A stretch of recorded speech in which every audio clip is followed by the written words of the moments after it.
Hello friends, आपका prep smart hub में स्वागत है।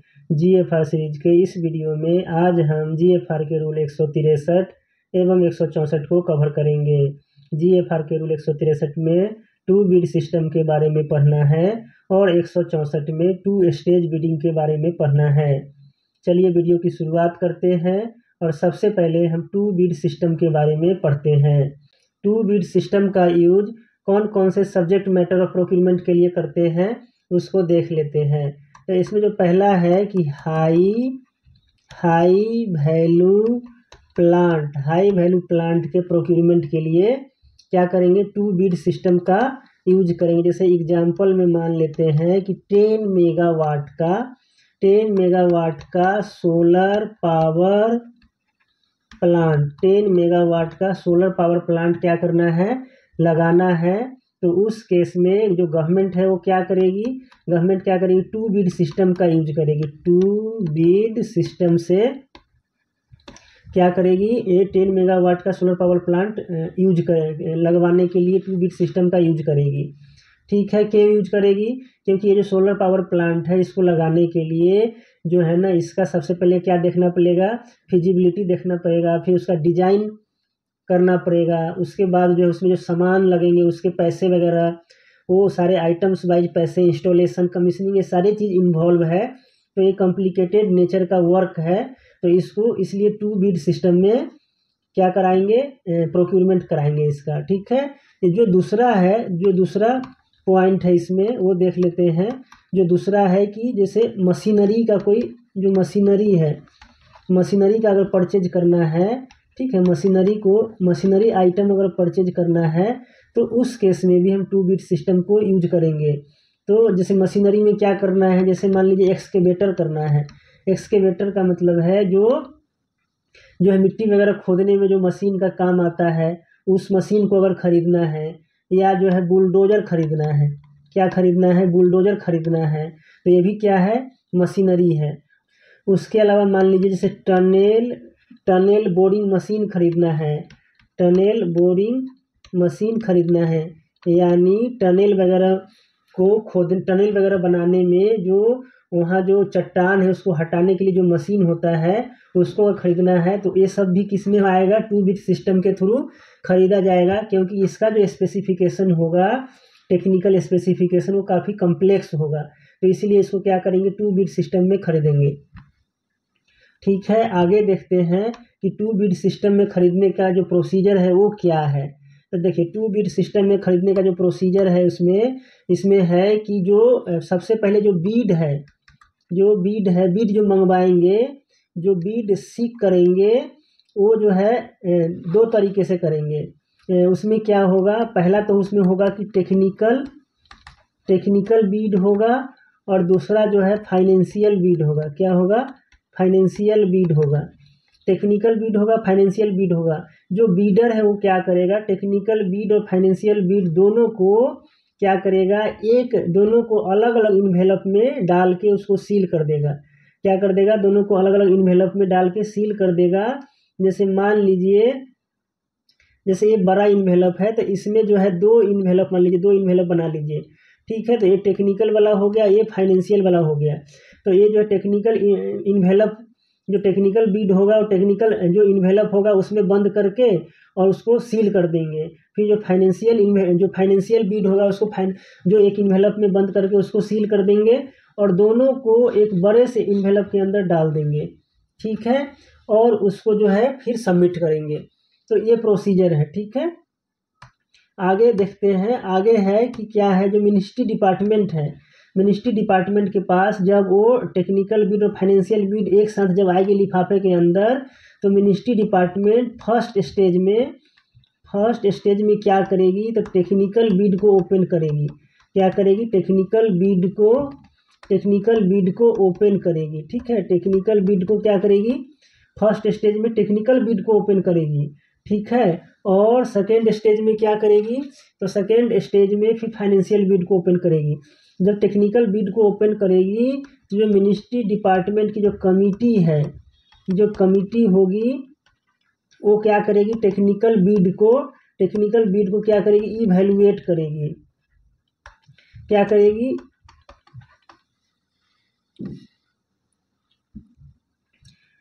टेक्निकल बिड को इवैल्यूएट करेगी। ठीक है, अब टेक्निकल बिड को इवैल्यूएट करेगी, उसके बाद जो है, उसके बाद जो भी टेक्निकली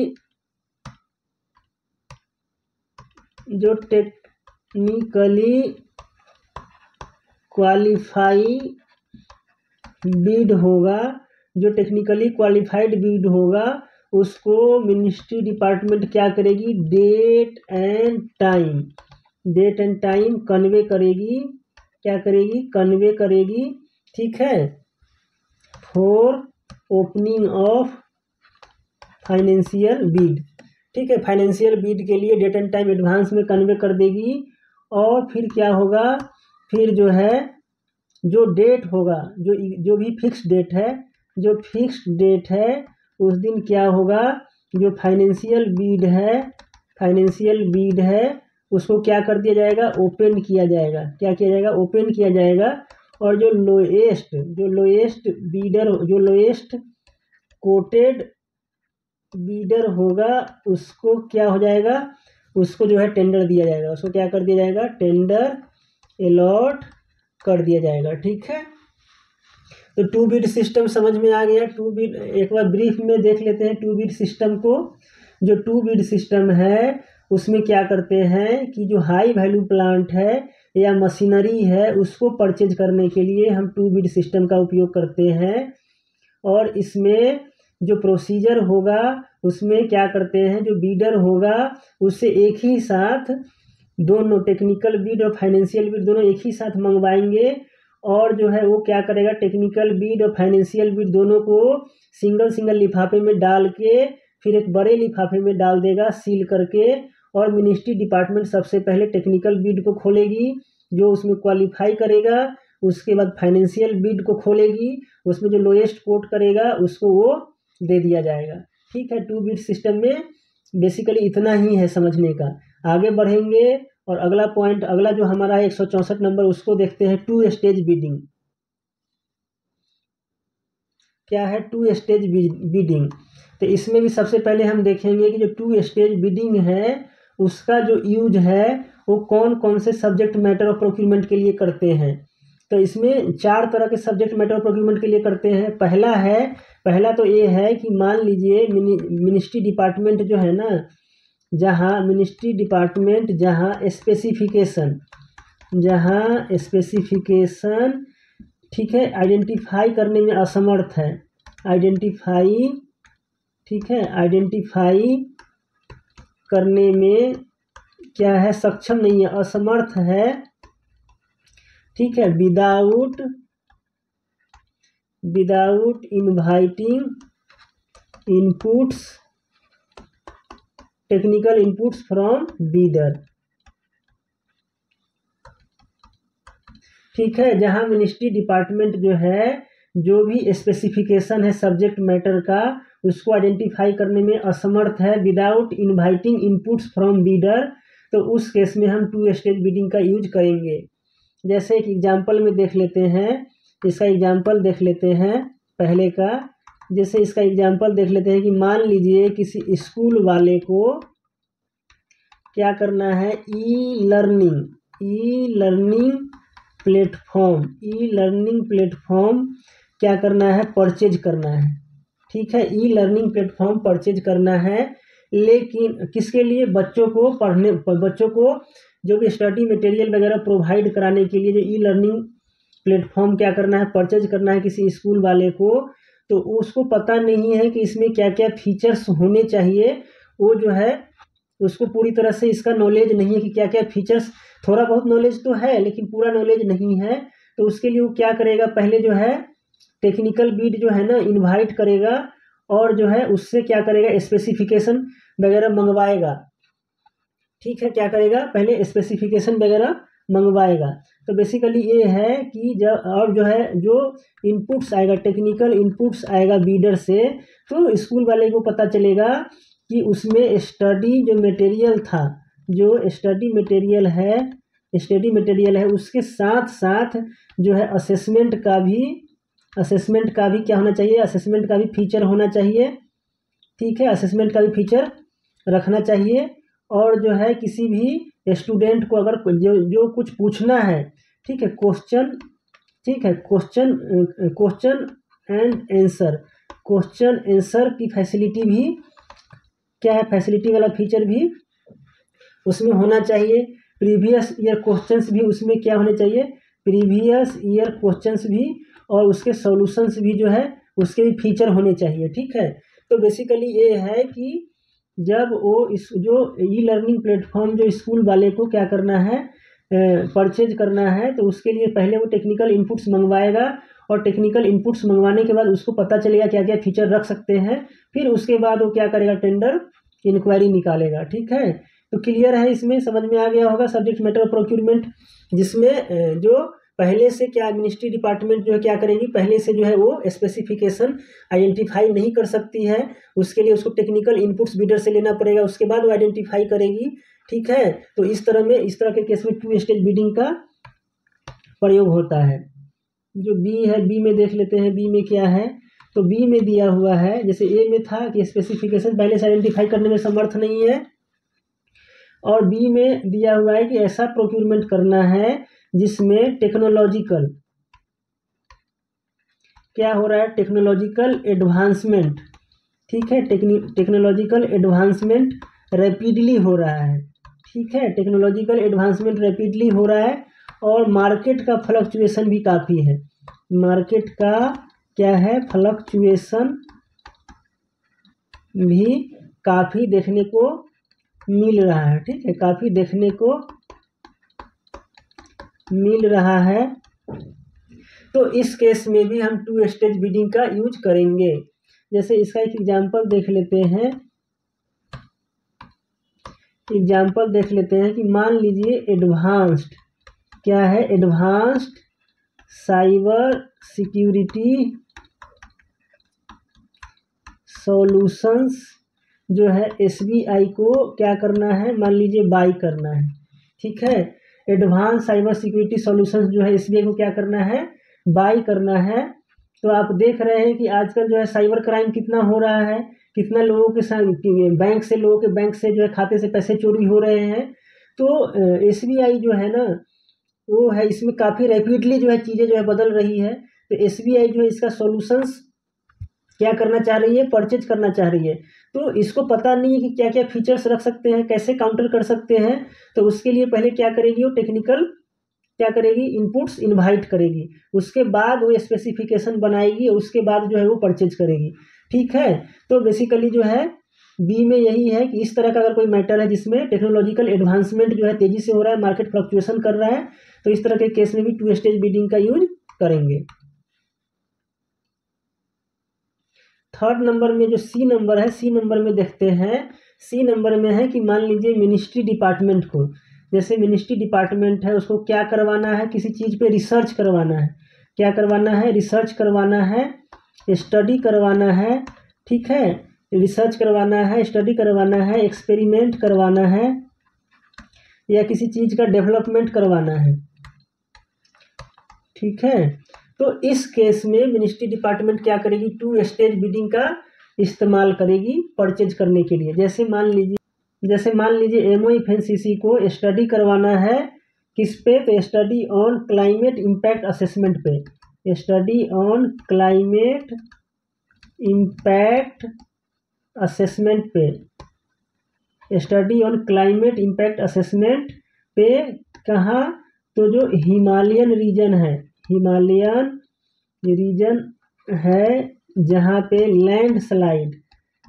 लैंडस्लाइड काफ़ी हो रहा है, क्या हो रहा है, काफ़ी हो रहा है, वहाँ ministry of environment forest and climate change पर एक स्टडी करवानी है, ठीक है। जैसे हिमालयन रीजन में काफ़ी ज़्यादा लैंडस्लाइड हो रहा है और लोग काफ़ी ज़्यादा मर रहे हैं, तो गवर्नमेंट जो है क्या करना चाह रही है, एक स्टडी करवाना चाहिए किस वजह से इतने ज़्यादा जो है लैंडस्लाइड हो रहा है, उसका पता लगाने के लिए, ताकि उसका सोल्यूशन ढूंढा जा सके। तो इस तरह का स्टडी एक्सपेरिमेंट और हायर करने से पहले, किसी भी प्रोफेशनल को हायर करने से पहले वो क्या करेगी, तो वो जो है 2 स्टेज बिडिंग के थ्रू वो हायर करेगी। उसके लिए उसका क्या करेगी, पहले इनपुट्स मंगवाएगी, टेक्निकल इनपुट्स, क्या क्वालिफिकेशन वगैरह है, क्या है नहीं है, उसके लिए।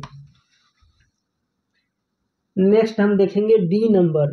डी नंबर में दिया हुआ है कि मान लीजिए मिनिस्ट्री डिपार्टमेंट है, उसको क्या करवाना है, सर्वे एंड इन्वेस्टिगेशन करवाना है, सर्वे एंड इन्वेस्टिगेशन करवाना है, ठीक है, किसी बड़े प्रोजेक्ट के निर्माण के लिए, ठीक है, सर्वे एंड इन्वेस्टिगेशन करवाना है और पता लगाना है टू ए सर्टेन, ठीक है, रिस्क असेसमेंट की, to ascertain risk assess, ठीक है, रिस्क का पता लगाने के लिए कॉस्ट कितना लगेगा, कॉस्ट असेसमेंट के लिए, ठीक है, रिस्क असेसमेंट के लिए, कॉस्ट असेसमेंट के लिए, और जो है लाइबिलिटी कितना इन्वॉल्व है उसमें, उसके लिए सर्वे इन्वेस्टिगेशन करवाना है। तो उस केस में भी टू स्टेज बिडिंग का इस्तेमाल करेंगे। जैसे इसमें मान लीजिए कि एग्जाम्पल ले लेते हैं, एग्जाम्पल क्या ले लेते हैं कि मान लीजिए गवर्नमेंट को क्या करवाना है, कंस्ट्रक्शन करवाना है, क्या करवाना है, कंस्ट्रक्शन करवाना है ब्रिज का, construction of A bridge on hilly area.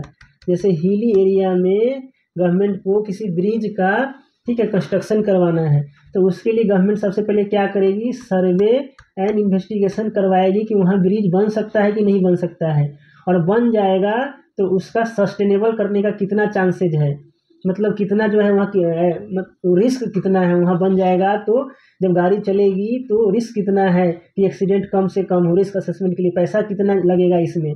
तो इस तरह का अगर कुछ क्या करना है, काम करवाना है, तो टू स्टेज बिडिंग के थ्रू काम होगा, ठीक है। देख रहे थे कौन कौन से मैटर में जो है हम टू स्टेज बिडिंग का प्रयोग कर सकते हैं। तो पहला क्या था कि जिसमें हम स्पेसिफिकेशन पहले से आइडेंटिफाई नहीं कर सकते हैं, इनपुट्स का जरूरत पड़ेगा।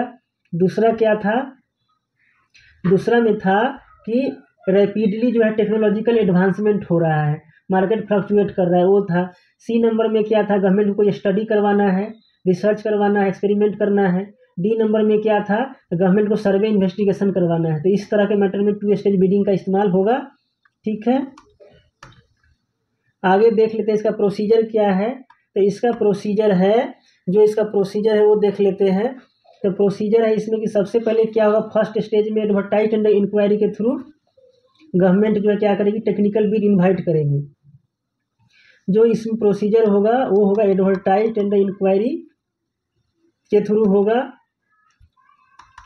और सबसे पहले गवर्नमेंट टेक्निकल बिड क्या करेगी, इनवाइट करेगी। जब टेक्निकल बिड आएगा, टेक्निकल बिड आ जाएगा, उसके बाद क्या करेगी, कमिटी जो है इवैल्यूएट करेगी। क्या करेगी, कमिटी इवैल्यूएट करेगी। फिर क्या है, कमिटी इवैल्यूएट करेगी। कमिटी जो है ना, जो बिड जो भी आएगा टेक्निकल बिड, जो स्पेसिफिकेशन आएगा उस पर डिस्कशन कर सकती है, ठीक है। कमिटी डिस्कशन करेगी, और जो टर्म्स एंड कंडीशंस है स्पेसिफिकेशन का, उसको डिस्कशन के हिसाब से रिवाइज कर सकती है। लेकिन जो फंडामेंटल नेचर है उसको चेंज नहीं करेगी।